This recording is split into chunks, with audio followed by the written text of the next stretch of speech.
ഒരു ചെറിയ പണി കിട്ടിയതിൻ്റെ പേരിൽ എനിക്ക് ചെയ്യാൻ പറ്റാതിരുന്ന ഒരു വർക്കാണ് കേട്ടോ. വർക്ക് ചെയ്യാൻ പറ്റുന്നില്ലായിരുന്നു.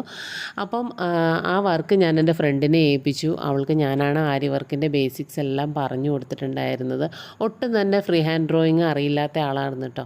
അപ്പം ഓരോ പാർട്ടും അവൾ വരച്ചിട്ട് ചെയ്തിട്ട് അതെനിക്ക് അയച്ചു തരും. അപ്പം അങ്ങനെ ഓരോ ഭാഗങ്ങൾ അയച്ചു വരുമ്പോൾ ഞാനത് ക്ലിയറാക്കി തിരിച്ച് അങ്ങനെയല്ല ഇങ്ങനെ ചെയ്ത് കൊടുക്കണം എന്ന് പറഞ്ഞിട്ട് തിരിച്ചയച്ചു കൊടുത്തിട്ട് പിന്നെ അവളെനിക്ക് അതുപോലെ ചെയ്ത് തിരിച്ച് അയക്കും.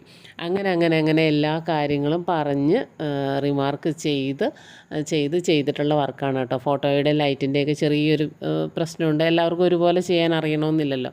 അപ്പോൾ ഇതാണ് കേട്ടോ ആ വർക്ക് വന്നിട്ടുള്ളത്. വർക്ക് ചെയ്ത് വന്നപ്പോൾ അവൾക്ക് ഭയങ്കര ഇഷ്ടമായി. അവൾക്ക് തന്നെ അതിശയമായി പോയി എന്നാണ് പറഞ്ഞത്. അപ്പം നിങ്ങൾക്കിഷ്ടമായോ എന്നുള്ളത് പറയണം കേട്ടോ. സാധനം എൻ്റെ കയ്യിൽ തിരിച്ചെത്തിയിട്ട് ഞാൻ ഭംഗിയിൽ ഫോട്ടോ എടുക്കാം. ഞാനൊന്ന് വീണു ഗായ്സ്.